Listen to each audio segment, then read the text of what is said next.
ವೀರಶೈವ ಲಿಂಗಾಯತರು ಧರ್ಮದ ಕಾಲಂನಲ್ಲಿ ಹಿಂದೂ ಅಂತಾನೆ ಬರೆಸಬೇಕು ಅಂತ ಇವತ್ತಿನ ಈ ಸಭೆ ನಿರ್ಣಯಿಸಿತು. ಇನ್ನೂ ಒಂದು ಆಗ್ರಹ ಇದೆ ವೀರಶೈವ ಲಿಂಗಾಯತ ಮಹಾಸಭಾದಿಂದ. ಹಿಂದೂ ಅನ್ನುವ ಶಬ್ದದ ಕಡೆಗೆ ನೀವು ಹೋಗಲೇಬೇಡಿ, ಇತರೆಗೆ ಹೋಗಿ ಇತರೆಯಲ್ಲಿ ವೀರಶೈವ ಲಿಂಗಾಯತ ಧರ್ಮ ಅಂತ ಬರೆಸಬೇಕು.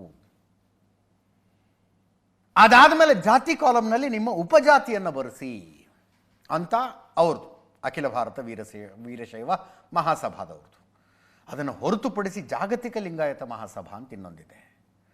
ಅವರು ನಾವು ಹಿಂದೂಗಳಲ್ಲ, ಮೊದಲನೇದ್ದು ವೀರಶೈವರು ಅಲ್ಲ, ವೀರಶೈವರಿಗೂ ನಮಗೂ ಸಂಬಂಧನೇ ಇಲ್ಲ, ಲಿಂಗಾಯತರೇ ಪ್ರತ್ಯೇಕ ಅಂತ ಅವರದ್ದು ವಾದ. ಅವರು ಅಷ್ಟೇ ಸರ್ವೆ ಮಾಡೋರು ನಿಮ್ಮ ಮನೆಗೆ ಬಂದಾಗ ಹಿಂದೂ ಅನ್ನೋ ಶಬ್ದದ ಕಡೆಗೆ ಹೋಗಬೇಡಿ, ಇತರೆಗೆ ಹೋಗಿ ಅಲ್ಲಿ ಲಿಂಗಾಯತ ಧರ್ಮ ಅಂತ ಬರೆಸ್ಬೇಕು.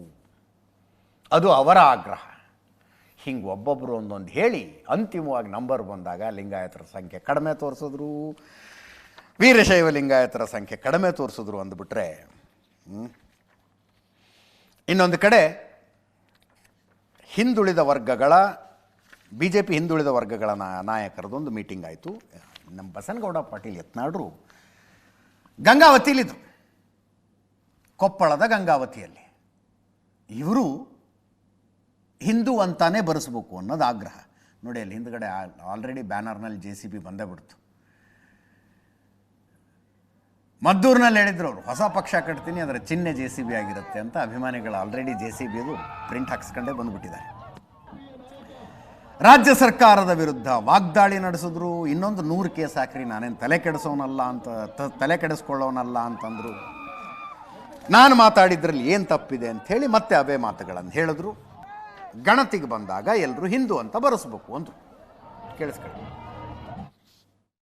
ಮಂಡ್ಯ ಅಂದ್ರೆ ಅದು ಗಂಡು ಮೆಟ್ಟಿನ ಬಂಧುಗಳೇ, ಮಾನ್ಯ ನಾನು ಮತ್ತೂರಿಗೆ ಒಬ್ಬನೇ ಹೋಗಿದ್ದೆ. ಎಲ್ಲ ಯುವಕರು ಹಳ್ಳಿಯಿಂದ ಮನೆಯಿಂದ ಮೋಟರ್ ಸೈಕಲ್ ತಗೊಂಡು ಸುಮಾರು 20,000 ಏನು ನಮ್ಮ ಹಿಂದೂ ಬಾಂಧವರು ಸೇರಿದ್ರು. ಕಾರಣ ಈ ರಾಜ್ಯ ಸರ್ಕಾರ, ಟಿಪ್ಪು ಸುಲ್ತಾನ್ ಸರ್ಕಾರ, ಔರಂಗಜೇಬ್ ಸರ್ಕಾರ ಹಿಂದೂಗಳ ಬಗ್ಗೆ ಬಹಳಷ್ಟು ಅವಮಾನ ಆಗ್ತಾ ಇದೆ.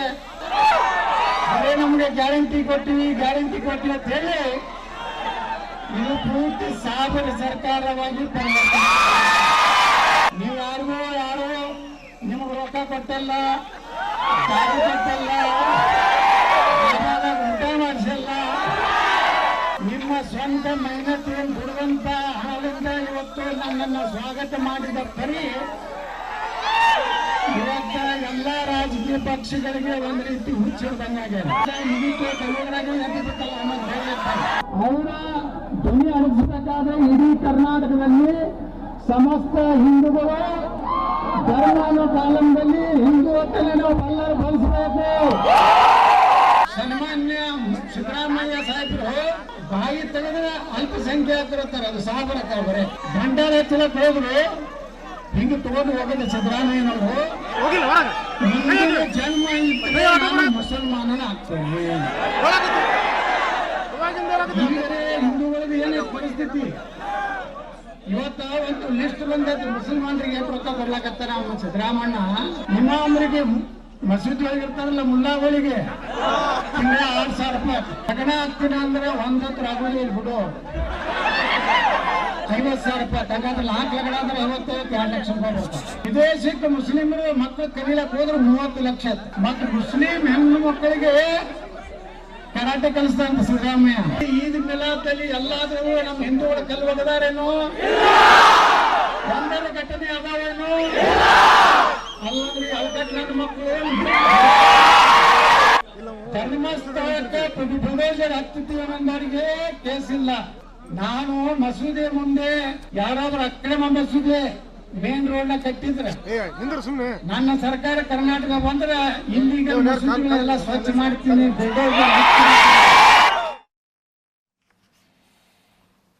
BJPಯ ಹಿಂದುಳಿದ ವರ್ಗಗಳ ನಾಯಕರದ್ದು ಒಂದು ಮೀಟಿಂಗ್ ಆಯಿತು. ಅದು ಹೋಟೆಲಲ್ಲೇ ಬೇರೆ ಬೇರೆಯವ್ರನ್ನ ಅನೇಕರನ್ನ ಕರೆಯಲಾಗಿತ್ತು. ಆ ಸಭೆಗೆ ಸಂಸದರಾದ ಯದುವೀರ್ ಒಡೆಯರ್ ಅವರಿದ್ದರು, PC ಮೋಹನ್ ಅವರಿದ್ದರು, ಸುನೀಲ್ ಕುಮಾರು, ರವಿಕುಮಾರು, ಅನೇಕ ನಾಯಕರುಗಳು ಬಂದಿದ್ದರು. ಇಲ್ಲಿ ಮೇಜರ್ ಚರ್ಚೆಯಾಗಿದ್ದು ಮತಾಂತರಗೊಂಡವರನ್ನ ಮೂಲ ಜಾತಿ ಹೆಸರಿನೊಂದಿಗೆ ಯಾಕೆ ಗುರುತಿಸ್ತಾ ಇದ್ದೀರಿ ಅಂತ ಸಿದ್ದರಾಮಯ್ಯನವರು ಹೇಳಿದ್ರಲ್ಲ, ಅಸಮಾನತೆ ಇಲ್ಲದೆ ಹೋಗಿದ್ರೆ ಯಾಕೆ ಮತಾಂತರ ಆಗ್ತಿತ್ತು ಅಂತ. ಆ ಅಸಮಾನತೆಯಿಂದ ಬೇಸತ್ತು ಅವರು ಇನ್ನೊಂದು ಧರ್ಮವನ್ನು ಅಪ್ಪಿಕೊಂಡಿದ್ದಾರೆ. ಹಂಗಂದ ಮೇಲೆ ಅವ್ರನ್ನ ಆ ಧರ್ಮದೊಂದಿಗೆ ಗುರುತಿಸಿ ಅಂತ. 47 ಜಾತಿಗಳ ಪಟ್ಟಿ ಇದೆ. ಕ್ರಿಶ್ಚಿಯನ್ ಉಪಪಂಗಡಗಳಲ್ಲಿ 47 ಎಂಥವು ಅಂತಂದರೆ, ಕ್ರಿಶ್ಚಿಯನ್ ಅನ್ನೋದಕ್ಕಿಂತ ಮೊದಲು ಅವರವರ ಮೂಲ ಜಾತಿ ಬರುತ್ತೆ. ಬ್ರಾಹ್ಮಣ Christian, Vokkaliga Christian, Lingayat Christian, ಇನ್ನೊಂದು ಯಾರೋ ಹೇಳಿದ್ರು ಏನೋ ವ್ಯಾಸ ಸ್ಮಾರ್ಥ ಬ್ರಾಹ್ಮಣ ಹಾಗೇನೋ ಒಂದು, ಈ ರೀತಿಯಾಗಿ 47 ಹೆಸರುಗಳಿದ್ದಾವೆ. ಕ್ರಿಶ್ಚಿಯಾನಿಟಿ ಕನ್ವರ್ಟ್ ಆಗಿದ್ದಾರೆ ಅಸಮಾನತೆಯಿಂದ ಬೇಸತ್ತು ಅನ್ನೋದಾದರೆ, ಅಸಮಾನತೆಯನ್ನು ತೋರಿಸಿದ ಜಾತಿಯನ್ನು ಜೊತೆಗೆ ಯಾಕೆ ಇಟ್ಕೋಬೇಕು ಅಂತ ಪ್ರಶ್ನೆ. ಈ ಸಭೆಯ ನಂತರ ರಾಜಭವನದ ತನಕ ಹೋಗಿ ರಾಜ್ಯಪಾಲರಿಗೂ ಒಂದು ದೂರನ್ನು ಕೂಡ ಇವರೆಲ್ಲ ಸೇರಿಕೊಂಡು ಕೊಟ್ಟರು. ರಾಜ್ಯಪಾಲರಿಗೆ ದೂರು. ಅನೇಕ ನಾಯಕರು ಮಾತಾಡಿದ್ದಾರೆ, ಅದನ್ನು ಕೇಳಿಸ್ಕೊಳ್ಳಿ ಒಮ್ಮೆ. 47 ಹಿಂದೂ ಉಪಜಾತಿಗಳನ್ನು ಕುರುಬ ಕ್ರಿಶ್ಚಿಯನ್, ಬ್ರಾಹ್ಮಣ Christian, Billava Christian, Adi Dravida Christian, Gowda Christian, Lingayat Christian ಅಂತೇಳಿ ಸೇರಿಸಿರೋದಕ್ಕೆ ಸಭೆಯಲ್ಲಿ ಇವತ್ತು ತೀವ್ರ ವ್ಯಕ್ತ ಆಗಿದೆ. ಇದನ್ನು ಆಯೋಗ ತಕ್ಷಣ ಕೈ ಬಿಡಬೇಕು. ಸರ್ಕಾರವೇ ಅಧಿಕೃತವಾಗಿ ಮತಾಂತರಕ್ಕೆ ಬೇಕಾದಂಥ ಪ್ರೇರಣೆಯನ್ನು ಕೊಡುತ್ತೆ. ಮತಾಂತರವನ್ನು ಮಾಡಿದರೆ ಸರ್ಕಾರಿ ಸೌಲಭ್ಯಗಳು ಸಿಗುತ್ತೆ ಎನ್ನುವಂಥ ಪರೋಕ್ಷವಾದಂಥ ಸಂದೇಶವೂ ಕೂಡ ಇದರ ಹಿಂದೆ ಇದೆ ಅನ್ನುವಂಥದ್ದು ಇವತ್ತು ಸಭೆಯಲ್ಲಿ ವ್ಯಕ್ತ ಆಗಿದೆ.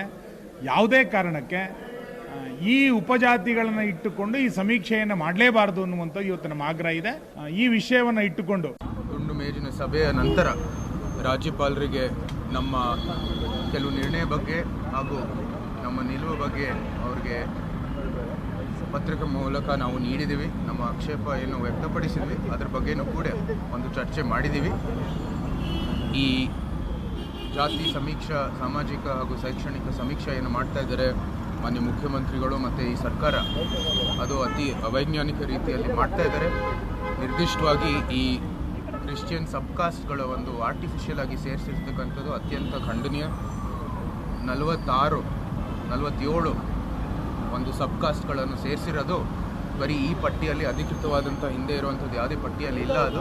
ಅದು ಮತಾಂತರಕ್ಕೆ ಒಂದು ಅವಕಾಶ ಕೊಡುವಂಥದ್ದು ದೃಷ್ಟಿಯಲ್ಲಿ ಸಹ ಅದು ಮಾಡ್ತಾ ಇದ್ದಾರೆ ಅಂತ ನಮ್ಮ ಭಾವನೆ. ಅದು ನಿಲ್ಲಿಸಬೇಕಾಗಿದೆ. ವೈಜ್ಞಾನಿಕ ರೀತಿಯಲ್ಲಿ ಅವರು ಸಮೀಕ್ಷೆಯನ್ನು ನಡೆಸಲಿ. ಮತ್ತು ಹಿಂದುಳಿದ ವರ್ಗಗಳ ಆಯೋಗದ ಅಧ್ಯಕ್ಷರು ಮಾತಾಡೋದು, ಆಯೋಗನೇ ನಡೆಸ್ತಾ ಇರೋ ಸರ್ವೆ ಇದು. ಅವ್ರು ಕೇಳೋದು ನಿಮಗೇನು ಸಮಸ್ಯೆ ಅಂತ.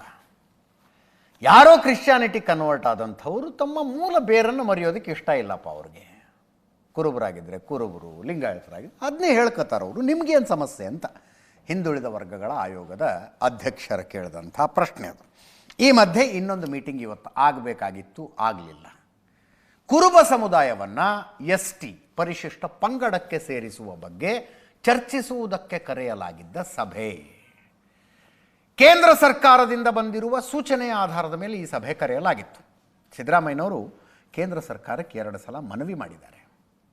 ಕುರುಬರನ್ನು STಗೆ ಸೇರಿಸಬೇಕು ಅಂತ, ಪರಿಶಿಷ್ಟ ಪಂಗಡಕ್ಕೆ ಸೇರಿಸಬೇಕು ಅಂತ. ರಾಜ್ಯದಲ್ಲಿ ಐ ಥಿಂಕ್ 3 ಜಿಲ್ಲೆಗಳಲ್ಲೇನೋ ಕುರುಬರಲ್ಲಿ ಉಪಜಾತಿ ಆಗಿರುವಂಥ ಗೊಂಡ ಕುರುಬರು, ಬೀದರ್, ಕಲಬುರಗಿ, ಕೊಡಗು, ಈ 3 ಜಿಲ್ಲೆಗಳಲ್ಲಿ ಗೊಂಡ ಕುರುಬ ಸಮುದಾಯ STಗೆ ಬರುತ್ತಂತೆ. ಅದೇ ರೀತಿಯಲ್ಲಿ ಎಲ್ಲ ಕುರುಬರನ್ನು STಗೆ ಸೇರಿಸಬೇಕು ಅನ್ನುವಂಥದ್ದು ಆಗ್ರಹ.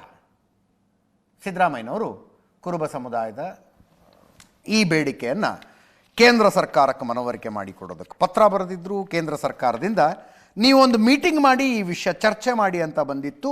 ಅದು ಯಾಕೋ ಇವತ್ತು ಮೀಟಿಂಗ್ ಆಗಲಿಲ್ಲ, ಪೋಸ್ಟ್ಪೋನ್ ಆಗಿದೆ. 2A ಗ್ರೂಪ್ನಲ್ಲಿ ಬರುತ್ತಂತೆ ಈಗ ಕುರುಬ ಸಮುದಾಯ. ಅದರಲ್ಲಿ ಕುರುಬರು ಸೇರಿದಂತೆ 100 ಜಾತಿಗಳಿದ್ದಾವೆ. 15% ಮೀಸಲಾತಿ ಇದೆ. ಪರಿಶಿಷ್ಟ ಪಂಗಡ STಗೆ 7% ಮೀಸಲಾತಿ ಇದೆ. ವಾಲ್ಮೀಕಿ ಸೇರಿದಂತೆ 51 ಜಾತಿಗಳವರು STಗೆ ಬರ್ತಾರೆ. ಕುರುಬ ಸಮುದಾಯವನ್ನು STಗೆ ಸೇರಿಸಬೇಕು ಅಂತ ಮುಂಚೆ 4% ಇತ್ತು ST ಸಮುದಾಯಕ್ಕೆ ಮೀಸಲಾತಿ, ಅದನ್ನು 7%ಗೆ ಜಾಸ್ತಿ ಮಾಡಿದ್ದಾರೆ. ಆ 7% ಕ್ಯಾಟಗರಿಯಲ್ಲಿ ಕುರುಬರನ್ನು ಸೇರಿಸಬೇಕು ಅಂತ. ಇದಕ್ಕೆ H. ವಿಶ್ವನಾಥ್ ಅವರು ಸ್ವಲ್ಪ ಸಿಟ್ಟಿಗೆದ್ದು ಮಾತಾಡಿದ್ರು. MLC ವಿಶ್ವನಾಥ್ ರಾಜಕೀಯದಲ್ಲಿ ಸಮಸ್ಯೆ ಬಂದಾಗಲೆಲ್ಲ ಸಿದ್ದರಾಮಯ್ಯನವ್ರಿಗೆ ಕುರುಬರು ನೆನಪಾಗ್ತಾರೆ ಅಂದ್ರೆ ಅವರು ಕೇಳಿಸ್ಕೊಳ್ಳಿ ಅದನ್ನ. ಟ್ರೈಬ್ ಆಗಬೇಕು ಅಂತ ಇಂಡೈರೆಕ್ಟಾಗಿ ಏನೇನೋ ಮಾಡಿಸ್ತಾ ಇದ್ದೀರಿ. ನಿಮಗೆ ಕಷ್ಟ ಬಂದಿದೆ, ಈಗ ಸಂಕಷ್ಟ ಬಂದಿದೆ. DK ಶಿವಕುಮಾರ್ ಮುಖ್ಯಮಂತ್ರಿ ಆಗಬೇಕು ಅಂತಕ್ಕಂಥ ಭಾಳಷ್ಟು ಜನ ಕಾಂಗ್ರೆಸ್ಸಲ್ಲಿ ಒತ್ತಾಯ ಬಂದಿರೋದ್ರಿಂದ ನೀವೀಗ ಕುರುಬರನ್ನ ಬನ್ನಿಯಪ್ಪ ಅಂತ. ನೀವೇನು ಕಾಗಿನೆಲೆ ಮಹಾಸಂಸ್ಥಾನ ಕಟ್ಟಿದವರು ಅಲ್ಲ. ನೀವು ಯಾವ ನಮ್ಮ ಜೊತೆ ಇರಲೂ ಇಲ್ಲ ಅವತ್ತಿನ ದಿವಸ. ಕುರುಬ ಸಮುದಾಯದ ನಾಯಕತ್ವವನ್ನು ನೀವು ತುಳಿತಾ ಬಂದರೆ ಹೊರತು ಬೆಳೆಸಲಿಲ್ಲ. ನೀವು ಯಾರನ್ನು ಬೆಳೆಸಿದ್ರಿ? ನೀವು ಯಾವ ಹಿಂದುಳಿದ ವರ್ಗದವರು ಸಹಾಯ ಮಾಡಿದ್ರಿ? ಸಿದ್ದರಾಮಯ್ಯ ಹಿಂದುಳಿದ ವರ್ಗದ ನಾಯಕ. ಈ ನಾಯಕ ಸಮಾಜನ ಎಷ್ಟಿ ಮಾಡಿದ್ಯಾರು? ದೇವೇಗೌಡರು. ಏನು ಮಾಡಿದ್ದೀರಿ ನೀವು? ಯಾವ ಹಿಂದುಳಿದ ವರ್ಗಕ್ಕೂ ಏನೂ ಮಾಡಿದವನ. ಸುಮ್ಮನೆ ಬರೀ ಬೊಗಳೆ ಹೊಡ್ಕೊಂಡು ಏನಪ್ಪ 4 MLC ಮಾಡ್ದಲ್ಲಪ್ಪ, ಯಾರಾದ್ರೂ ಒಬ್ಬವನ ಹಿಂದುಳಿದವನಲ್ಲಿ. ನಿನ್ನ ಮಗನ ಬಿಟ್ಟರೆ ಯಾರೂ ಕಾಣ್ತಾ ಇಲ್ವ ನಿನ್ನ ಕಣ್ಣಿಗೆ? ಬೇಕಾಗ್ತಾರೆ. ನೀವು ಸಂತೋಷವಾಗಿರುವಾಗ ಕುರುಬರನ್ನ ಒದ್ದಿದ್ದೀರಾ. ನಿಮಗೆ ಕಷ್ಟ ಬಂದಾಗ, ಸಂಕಷ್ಟ ಬಂದಾಗ ಬನ್ನಿ.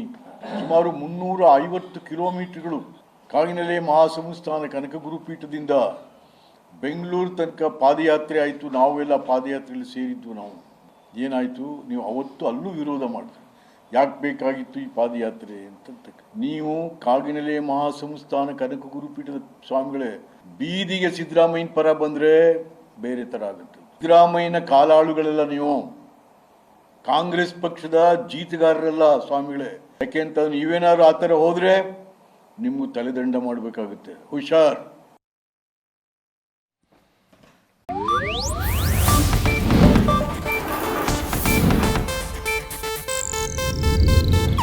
ಇದು ಏಷ್ಯಾನೆಟ್ ನ್ಯೂಸ್ ನೆಟ್ವರ್ಕ್ ಪ್ರಸ್ತುತಿ.